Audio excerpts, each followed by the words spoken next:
ഏവർക്കും പ്രദർശനത്തിൻ്റെ ഒരു പുതിയ വീഡിയോയിലേക്ക് സ്വാഗതം. ഇന്ന് ഈ വീഡിയോയിൽ കൂടെ നമ്മൾ ചർച്ച ചെയ്യാൻ പോകുന്നത് ഓരോ ഗ്രഹത്തെയും സംബന്ധിച്ചിരിക്കുന്നതായിട്ടുള്ള അല്ലെങ്കിൽ ആ ഗ്രഹങ്ങളെ കൺട്രോൾ ചെയ്യാൻ സാധിക്കുന്നതായിട്ടുള്ള ദേവതകൾ ഏതൊക്കെയാണ്, അങ്ങനെ അത് മനസ്സിലാക്കിക്കൊണ്ട് നമ്മൾ അവരെ ആരാധിച്ചു കഴിഞ്ഞാൽ ഒരു പ്രത്യേക ഗ്രഹത്തിൽ നിന്നുമുള്ള പ്രതികൂലമായിട്ട് വരുന്നതായിട്ടുള്ള കാര്യങ്ങളെ നിങ്ങൾക്ക് മറികടക്കാൻ സാധിക്കുന്നത് എപ്രകാരമാണ് എന്നുള്ള കാര്യങ്ങളാണ് നോക്കാൻ പോകുന്നത്. അപ്പോൾ എന്താണ് ഈ ഒരു വിഷയം ഞാൻ എടുത്തതെന്ന് വെച്ച് കഴിഞ്ഞാൽ, പല സിസ്റ്റങ്ങളും നമ്മൾ പരിശോധിച്ച് കഴിഞ്ഞാൽ ജെമിനി സിസ്റ്റം, അതുപോലെ ഹോരാശാസ്ത്രമൊക്കെ നമ്മൾ എടുത്തു കഴിഞ്ഞാൽ പല പല ദേവന്മാരെയും പല പല ഗ്രഹങ്ങൾക്ക് കാരകത്വമുള്ളതായിട്ട് നമുക്ക് കാണാൻ സാധിക്കുന്നതാണ്. അപ്പോൾ ഒരു കൺഫ്യൂഷൻ നമുക്ക് വരും, ഏത് ദേവനെ ആരാധിച്ചു കഴിഞ്ഞാൽ ശരിയാകും, ഏത് ദേവനായിരിക്കും കറക്റ്റായിട്ട് അതിനുള്ളൊരു ശാന്തി ഉണ്ടാക്കുവാൻ സാധിക്കുന്നത് എന്നൊക്കെ ഉള്ളൊരു കാര്യം. അപ്പോൾ ഇത് എൻ്റെ ഒരുപാട് നാളത്തെ ഒരു റിസർച്ചും ഇൻറ്റ്യൂഷനും ഇതെല്ലാം വെച്ചിട്ടാണ് ഞാൻ ഈ ഒരു വീഡിയോ ചെയ്യുന്നത്. നിങ്ങൾക്ക് എപ്രകാരം അത് ഗുണകരമാകും എന്നുള്ളത് എനിക്കറിയില്ല. ഇത് ഒരുപാട് കാലത്തെ എൻ്റെ ഒരു പ്രയത്നപരമായിട്ട് ഞാൻ കണ്ടെത്തിയ കുറച്ച് കാര്യങ്ങളാണ്. അപ്പോൾ നമുക്ക് നോക്കാം. നമ്പർ 1, സൂര്യൻ അല്ലേ?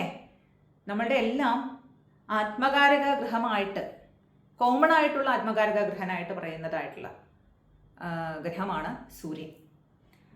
ആ സൂര്യന് എന്തെങ്കിലും നിങ്ങളുടെ ചാർട്ടിൽ എന്തെങ്കിലും ഒരു ദോഷസ്ഥാനമോ ഒക്കെ വന്നു കഴിഞ്ഞിട്ടുണ്ടെങ്കിൽ ആരാധിക്കേണ്ടതായിട്ടുള്ളൊരു ദേവനായിട്ട് എനിക്ക് തോന്നിയത് മഹാവിഷ്ണുവാണ്.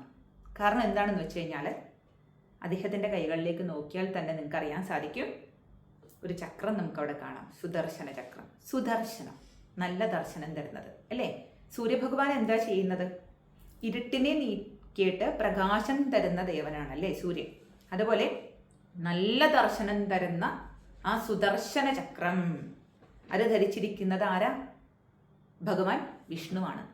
ഇനി ഈ സുദർശന ചക്രം എവിടെ നിന്ന് കിട്ടി എന്നുള്ള കഥ നോക്കുകയാണെങ്കിലും അത് വിശ്വകർമാവ് അല്ലേ, സൂര്യദേവന്റെ പത്നിയായിട്ടുള്ള സഞ്ജാദേവിയുടെ അച്ഛനാണ് വിശ്വകർമാവ്. അപ്പോൾ ഈ സഞ്ജാദേവിക്ക് സൂര്യന്റെ പ്രകാശത്തിന്റെ തീഷ്ണത കൂടുതലായത് കാരണം ഇദ്ദേഹത്തിന്റെ കൂടെ വസിക്കാൻ സാധിക്കാതെ വരികയും അങ്ങനെ അച്ഛനോട് പോയിട്ട് കംപ്ലൈന്റ് പറയുന്ന സമയത്ത് ഈ സൂര്യനെ ഇദ്ദേഹം ഒന്ന് രാഗി മിനുക്കി ആ പ്രകാശം അല്പം ഒന്ന് കുറച്ച് മാറ്റിക്കൊടുക്കുകയാണ് ചെയ്യുന്നത്. അപ്പോൾ അവിടെ നിന്ന് ലഭിക്കുന്നതായിട്ടുള്ള ആ കഷ്ണങ്ങളെല്ലാം ഉപയോഗിച്ചുണ്ടാക്കിയതാണ് ഈ സുദർശന ചക്രം എന്ന് പറയുന്നത്. അതാണ് മഹാവിഷ്ണു ധരിച്ചിരിക്കുന്നത്. ആ മഹാവിഷ്ണുവിനെ സുദർശന ചക്രത്തെ കൺട്രോൾ ചെയ്യാൻ സാധിക്കുമെന്ന് പറഞ്ഞാൽ അദ്ദേഹത്തെ ആരാധിക്കുന്നത് വഴി ആ സൂര്യദേവനെയും നിങ്ങൾക്ക് എന്ത് ചെയ്യാൻ സാധിക്കും? അദ്ദേഹത്തിൻ്റെ ആ ദോഷഫലങ്ങളിൽ നിങ്ങൾക്ക് കുറക്കാൻ സാധിക്കുമെന്നാണ് പറയുന്നത്. അപ്പോൾ സൂര്യൻ്റെ ദോഷം കുറയ്ക്കാൻ വേണ്ടിയിട്ട് ചെയ്യാവുന്ന ഏറ്റവും സിമ്പിളായിട്ടുള്ള മാർഗങ്ങൾ എന്താണെന്ന് വെച്ച് കഴിഞ്ഞാൽ, ഒന്ന് ആദിത്യ ഹൃദയം. അഗസ്ത്യ മഹർഷി ശ്രീരാമന് പറഞ്ഞു കൊടുക്കുന്നതായിട്ടുള്ള ആ രാവണനുമായിട്ടുള്ള യുദ്ധം ചെയ്യുന്ന സമയത്ത്, രാമൻ വിഷണ്ണനായിട്ട് നിൽക്കുന്ന സമയത്ത് അഗസ്ത്യ മഹർഷി ഉപദേശിച്ചു കൊടുത്ത ആദിത്യ ഹൃദയം എന്നും നിങ്ങൾ ചൊല്ലുക. അതുപോലെ ഡെയിലി രാവിലെ സൂര്യൻ ഉദിച്ചു വരുന്ന സമയത്ത് ആ സൂര്യനെ നോക്കിക്കൊണ്ട് നിങ്ങൾ കുറച്ചു നേരം നിൽക്കുക. ആ സൂര്യനിൽ മഹാവിഷ്ണുവിൻ്റെ രൂപം നിങ്ങൾ ധ്യാനിക്കാൻ വേണ്ടിയിട്ട് ശ്രമിക്കുക. അല്പനേരം മതി, ഒരു 5 മിനിറ്റ് ഡെയിലി അത് പരിശീലിക്കുക. അതുപോലെ സൂര്യന് നമ്മൾ പറയും ജലം ഓഫറിങ്സ് ഒക്കെ നമ്മൾ കൊടുക്കാറുണ്ട്. അതെല്ലാം ചെയ്യുന്നതെല്ലാം ഒരുപാട് ഗുണം തരുന്നതാണ്. ഇനി നമുക്ക് രണ്ടാമത്തെ ആളെ നോക്കാം. രണ്ടാമത്തെ ആളാരാ? ചന്ദ്രനാണ് അല്ലേ? മനസ്സിൻ്റെ കാരകമുള്ള മാതാവിനെയൊക്കെ കുറിക്കുന്നതാണ് നമ്മളുടെ ഈ മൂൺ എന്ന് പറയുന്നത്. അപ്പോൾ ഈ ചന്ദ്രനെ ആർക്കായിരിക്കും കൺട്രോൾ ചെയ്യാൻ സാധിക്കുന്നത്? ആരായിരിക്കും? ചന്ദ്രശേഖരനായിരിക്കുന്ന സാക്ഷാൽ ശിവൻ തന്നെയല്ലേ. അദ്ദേഹത്തിൻ്റെ തലയിൽ നമ്മൾ നോക്കിക്കഴിഞ്ഞാൽ ആ ചന്ദ്രക്കലയല്ലേ നമുക്ക് കാണാൻ സാധിക്കുന്നത്. ആ മൂണിനെ കൺട്രോൾ ചെയ്യാൻ പറ്റാത്ത ഒരാൾക്ക് ആ മൂണിനെ എടുത്തിട്ട്, ആ ചന്ദ്രനെ എടുത്തിട്ട് തൻ്റെ ആഭരണമായിട്ട് തൻ്റെ ശിരസിൽ ധരിക്കുവാൻ സാധിക്കുമോ? ഇല്ലല്ലോ. അപ്പോൾ ആ മഹാദേവനെ തന്നെയാണ് നിങ്ങൾ ആശ്രയിക്കേണ്ടത്. അപ്പോൾ ഈ മൂണിൻ്റെ ദോഷം, ചന്ദ്രൻ്റെ ദോഷമൊക്കെ ചാട്ടിലുള്ള ആളുകൾ, പ്രത്യേകിച്ചും ഞാൻ കണ്ടാക്കുന്നത് ചന്ദ്രൻ 6-ാം ഭാവത്തിലേക്കും 8, 12 തുടങ്ങിയ ദോഷകരമായിട്ടുള്ള സ്ഥലങ്ങളിലൊക്കെ നിൽക്കുന്ന ആളുകൾക്ക് അവരുടെ അമ്മയുടെ ഭാഗത്ത് നിന്ന് ഇമോഷണലി അറ്റാച്ച്മെൻറ്റ്സ് ഒക്കെ വളരെ കുറവേ ലഭിക്കുകയുള്ളൂ. ആ ഒരു സപ്പോർട്ട് ഉണ്ടല്ലോ, ഇമോഷണൽ സപ്പോർട്ട് അവർക്ക് വളരെ കുറവായിരിക്കുള്ളൂ. എന്ത് ചെയ്താലും അമ്മയ്ക്ക് അവരോട് ഒരു സ്നേഹം ഉണ്ടാവില്ല, അവർക്ക് അങ്ങനെ ഫീൽ ചെയ്യും. അപ്പോൾ അത് നമ്മൾ മനസ്സിലാക്കേണ്ട ഒരു സംഗതി എന്ന് പറഞ്ഞാൽ, നിങ്ങൾ തന്നെ നിങ്ങളുടെ പാസ്റ്റ് ലൈഫിൽ നിന്ന് കൊണ്ടുവന്നിരിക്കുന്ന കർമ്മങ്ങളുടെ ഫലം കൊണ്ടാണ് അങ്ങനെ ഒരു അവസ്ഥാവിശേഷം ഉണ്ടായി നിൽക്കുന്നത്. അപ്പോൾ നിങ്ങളുടെ പൂർവ്വജന്മത്തിൽ നിങ്ങൾ അമ്മയ്ക്ക് തുല്യമായിട്ടുള്ള വ്യക്തികളെ ഉപദ്രവിക്കുകയോ അവരെ എന്തെങ്കിലും പീഡിപ്പിക്കുകയോ ഒക്കെ ചെയ്തിട്ടുണ്ടാവാം. അതാണ് ഈ ജന്മത്തിൽ ഈ ഭാവത്തിൽ ആ ചന്ദ്രൻ അവിടെ ചെന്ന് നിൽക്കുന്നത്. അപ്പോൾ അത് മനസ്സിലാക്കുക, ഒന്ന് അക്സെപ്റ്റ് ചെയ്യുക എന്നുള്ളതാണ് ഫസ്റ്റ് തിങ് നിങ്ങളത് ചെയ്യേണ്ടത്. രണ്ടാമത്തത്, മഹാദേവനെ ആരാധിക്കുക. അദ്ദേഹത്തിൻ്റെ ധാരകൾ നമുക്കറിയാലോ, പലതരത്തിലുള്ള ധാരകൾ ഭഗവാന് പ്രിയമാണ്, അത് ചെയ്യാൻ വേണ്ടിയിട്ട് ശ്രമിക്കുക. അതുപോലെ പിന്നെ ചെയ്യാൻ പറ്റുന്ന ഒരു കാര്യം എന്ന് പറഞ്ഞാൽ മൂൺ മെഡിറ്റേഷൻസ്. പൗർണമിയുള്ള ദിവസങ്ങളിലൊക്കെ ചന്ദ്രനെ നോക്കിക്കൊണ്ടുള്ള മെഡിറ്റേഷൻസ് നിങ്ങൾക്ക് ചെയ്യാവുന്നതാണ്. കൂടാതെ എൻ്റെ അനുഭവത്തിൽ എനിക്ക് ഏറ്റവും കൂടുതൽ വർക്കൗട്ടായി കിട്ടിയ ഒരു മെത്തേഡ് എന്ന് പറയുന്നത്, നിങ്ങൾ ഈ പശുവിൻ്റെയും കുട്ടിയുടെയും ഒക്കെ രൂപം വാങ്ങിക്കാൻ കിട്ടും. അത് സിൽവറിലും ചില മെറ്റൽസിലൊക്കെ ലഭിക്കും ഉണ്ടാക്കിയത്. അത് നിങ്ങൾ ഭഗവാൻ കൃഷ്ണന് അവിടെ കൊണ്ടുപോയിട്ട് നിങ്ങൾ സമർപ്പണം ചെയ്തു കൊടുക്കുക. മൂന്നുമായിട്ട് ഈ ഭഗവാൻ കൃഷ്ണനും ഒരുപാട് ബന്ധമുണ്ട്. അപ്പോൾ ഭഗവാന് സമർപ്പണം ചെയ്യാം. ഗോസേവ ചെയ്തു കൊടുക്കുക. ഗോസേവ എന്ന് പറഞ്ഞാൽ പശുവിനെ സംരക്ഷിക്കാനുള്ള, ഇപ്പം നിങ്ങളുടെ വീട്ടിൽ പശുവൊന്നും ഇല്ലെങ്കിൽ എവിടെയെങ്കിലും നിങ്ങൾക്ക് പശുവുള്ള അടുത്ത് ഗോസേവ ചെയ്യാനുള്ള ഒരു എമൗണ്ട് നിങ്ങൾക്ക് നിശ്ചിത എമൗണ്ട് അയച്ചുകൊണ്ട് കൊടുത്തുകൊണ്ടേയിരിക്കുക. അപ്പോൾ അത് ആ ദോഷം നിങ്ങൾക്ക് അവിടെ കുറയ്ക്കാൻ സാധിക്കും. പിന്നെ ജലം ഒരിക്കലും വേസ്റ്റ് ആക്കരുത്. ഇങ്ങനെയുള്ള ആളുകൾ ജലം ഒരിക്കലും വേസ്റ്റ് ചെയ്യാതിരിക്കുക. ജലം അല്പം ദാനമായിട്ട് നിങ്ങൾക്ക് കൊടുക്കാൻ സാധിക്കും. വെള്ള പാക്കറ്റുകളെല്ലാം നിങ്ങൾക്ക് ദാനമായിട്ട് കൊടുക്കാൻ സാധിക്കുമെങ്കിലും വളരെ നല്ലതാണ്. അപ്പോൾ ഇതെല്ലാം ചെയ്ത് നോക്കണം. ഇനി മൂന്നാമത്തെ നമ്പറിലേക്ക് നമുക്ക് പോവാം. മൂന്നാമത്തെ നമ്പർ ചൊവ്വ.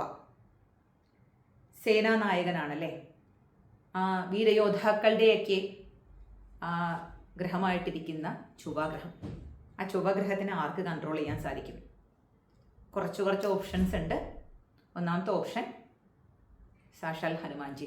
കാരണം എന്താണെന്ന് വെച്ചാൽ, ചൊവ്വയെ നമ്മൾ നോക്കുമ്പോൾ നമ്മുടെ മസിലുകൾ, നമ്മുടെ ശരീരത്തിലെ മസിലുകളാണ് ഈ ചൊവ്വ പ്രതിനിധീകരിക്കുന്നത്. അപ്പോൾ ഏറ്റവും കൂടുതൽ മസിലുള്ള ബലിഷ്ഠമായിട്ടുള്ള ശരീരമുള്ള ഒരു ദേവൻ ആരാണെന്ന് നോക്കിക്കഴിഞ്ഞാൽ അത് ഹനുമാൻജിയാണ്. അപ്പോൾ ഹനുമാൻജിക്ക് ഈ ചൊവ്വയെ കൺട്രോൾ ചെയ്യാൻ സാധിക്കും. കൂടാതെ സേനാനായകനായിരിക്കുന്ന സുബ്രഹ്മണ്യ ഭഗവാനും അതുപോലെ വാർ ഗോഡസ് എന്ന പേരിൽ അറിയപ്പെടുന്ന ഭദ്രകാളിയും ഒരേ പ്രാധാന്യമുള്ളവരാണ്. അപ്പോൾ നിങ്ങൾക്ക് ഇതിൽ ആരെങ്കിലും നിങ്ങൾക്ക് നിങ്ങളുടെ എനർജിയുമായിട്ട് സിങ്ക് ചെയ്ത് നിൽക്കുന്ന ദേവൻ ഏതാണെന്ന് വെച്ച് കഴിഞ്ഞാൽ ആ ഒരു ദേവനെ നിങ്ങൾക്ക് ആരാധിക്കാം. എൻ്റെ പേഴ്സണൽ എക്സ്പീരിയൻസിൽ ഇവർ 3 പേരും ബെസ്റ്റാണ് അതിന് വേണ്ടിയിട്ട്. അപ്പോൾ ആ ചൊവ്വയുടെ ശാന്തിക്ക് വേണ്ടിയിട്ട് നമ്മളങ്ങനെ ചെയ്യാം. പിന്നെ എൻ്റെ ഒരു അനുഭവത്തിൽ നമ്മൾ കണ്ടിരിക്കുന്ന ഒരു കാര്യം എന്ന് പറഞ്ഞാൽ, ഈ ചൊവ്വാദോഷവും രാഹുദോഷവും ഒരുമിച്ചുള്ള ചില ചാർട്ടുകൾ നിങ്ങൾക്ക് കാണാൻ സാധിക്കും. അവിടെ ചാർട്ടിൽ ചൊവ്വയും ദോഷമായിരിക്കും, രാഹുവിൻ്റെ പൊസിഷനും ദോഷമായിട്ടിരിക്കുന്ന ആളുകൾ അവർ നിർബന്ധമായിട്ടും പോവേണ്ട ഒരു അമ്പലമാണ് നമ്മളുടെ കർണാടകത്തിൽ. ഉടുപ്പിയൊക്കെ പോകുന്ന റൂട്ടിൽ നിന്ന് ഡൈവേർട്ട് ചെയ്ത് പോകണം. കുക്കെ സുബ്രഹ്മണ്യപുരം. അവിടെ ഭഗവാൻ സുബ്രഹ്മണ്യ സ്വാമി സർപ്പരൂപത്തിൽ വിളങ്ങുന്ന സ്ഥലമാണ്.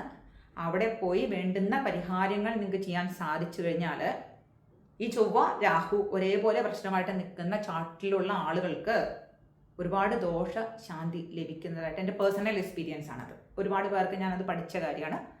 അവിടെ പോയിട്ട് നിങ്ങൾ നോക്കുക. അല്ലാത്തവർ ഇതുപോലെ ചൊവ്വ പ്രശ്നമായിട്ട് നിൽക്കുന്നവരാണെങ്കിൽ ഡെയിലി ഹനുമാൻജിയെ ചാലീസ്യ അതുപോലെ സുന്ദരകാന്ഡം എല്ലാം ജപിക്കാൻ ശ്രമിക്കുക. സുബ്രഹ്മണ്യ സ്വാമിയുടെ ആണെങ്കിലും സ്തോത്രങ്ങളെല്ലാം വേൽമാറിൽ അതുപോലെ തന്നെ സുബ്രഹ്മണ്യ ഭുജംഗം ഇതെല്ലാം ജപിക്കുന്നത് വളരെ നന്നായിരിക്കും. ഭദ്രകാളി 10 വളരെ വിശേഷമാണ്. ദേവിയുടെ മാഹാത്മ്യങ്ങൾ, ഭദ്രകാളി മാഹാത്മ്യം ഇതെല്ലാം പാരായണം ചെയ്യാനൊക്കെ സാധിച്ചു കഴിഞ്ഞാൽ ഒരുപാട് നന്നായിരിക്കും. അപ്പോൾ ഈ 3 ഗ്രഹങ്ങൾ നമ്മൾ കഴിഞ്ഞു. 4ാമത്തെ ആള് ബുധനാണ് അല്ലേ. അപ്പോൾ ഈ ബുധഗ്രഹത്തിനെ കൺട്രോൾ ചെയ്യാൻ സാധിക്കുന്നതായിട്ടുള്ള ദേവന്മാർ എന്ന് പറഞ്ഞാൽ, ഒന്നാമത്തെ ആള് നമ്പർ 1 ഗണപതി. കാര്യം എന്താണെന്ന് വെച്ചാൽ ബുദ്ധിയുടെ കേന്ദ്രം, ബുദ്ധി ആണ്, intelligence. He is the head of intelligence. അപ്പോൾ ഇൻ്റലിജൻസ് ഡിപ്പാർട്ട്മെൻറ്റിൻ്റെ ഹെഡാണ് ബുധൻ. ഗണപതിയുടെ തല നിങ്ങൾ നോക്കുക, ആനയുടെ തലയാണ് ഏറ്റവും കൂടുതൽ, ഏറ്റവും വലിയ ബ്രെയിൻ തല നമ്മൾ നോക്കിക്കഴിഞ്ഞാൽ ഏത് ഭഗവാനാണ് ഉള്ളത്? ഗണപതിക്കല്ലേ. അപ്പോൾ അദ്ദേഹം കറക്റ്റ് ആ ബുധനെ കൺട്രോൾ ചെയ്യാൻ സാധിക്കുന്ന ഒരു ഗ്രഹമാണ്. രണ്ടാമതായിട്ട് എനിക്ക് തോന്നിയിരിക്കുന്നത് സാക്ഷാൽ കൃഷ്ണ ഭഗവാനാണ്. കാരണം ബുദ്ധിയുടെ കാര്യത്തിൽ അദ്ദേഹത്തിനെ കടന്നു നിൽക്കാൻ ഉള്ള ദേവന്മാർ വളരെ കുറവുള്ളൂ. എന്ത് കാര്യങ്ങൾ ഏത് സമയത്ത് ചെയ്യണമെന്ന് കറക്റ്റായിട്ട് ചെയ്യാൻ അറിയാവുന്ന ഒരാളാണ്. അപ്പോൾ ഇവർ രണ്ടുപേരും അതിന് സ്യൂട്ടബിളാണ്. അപ്പോൾ ഈ രണ്ടുപേരും നല്ല ഫലം തരുന്നവരാണ്. അപ്പോൾ ആ ബുധനെ കൊണ്ട് നിങ്ങൾക്ക് എന്തെങ്കിലും ദോഷങ്ങൾ നിങ്ങളുടെ ഇതിനകത്ത് കാണുകയാണെങ്കിൽ ഇവർക്ക് വേണ്ടുന്ന വഴിപാടുകളെല്ലാം നിങ്ങൾ ചെയ്യാൻ ശ്രമിക്കുക. പാൽപ്പായസം, അതുപോലെ തന്നെ ഗണപതി ഭഗവാനൊക്കെ ഉള്ള വഴിപാടുകളൊക്കെ ചെയ്യാൻ വേണ്ടിയിട്ട് ശ്രമിക്കേണ്ടതുണ്ട്. ഇനി ബാക്കിയുള്ള കുറച്ച് ഗ്രഹങ്ങളുണ്ട്. അതിപ്പോൾ വീഡിയോയുടെ ലെങ്ത് കുറച്ച് കൂടുതലാവുന്നതുകൊണ്ട് നമുക്ക് അടുത്തൊരു വീഡിയോയിൽ ചെയ്യാം. അപ്പോൾ ഏവർക്കും നന്ദി, നമസ്കാരം.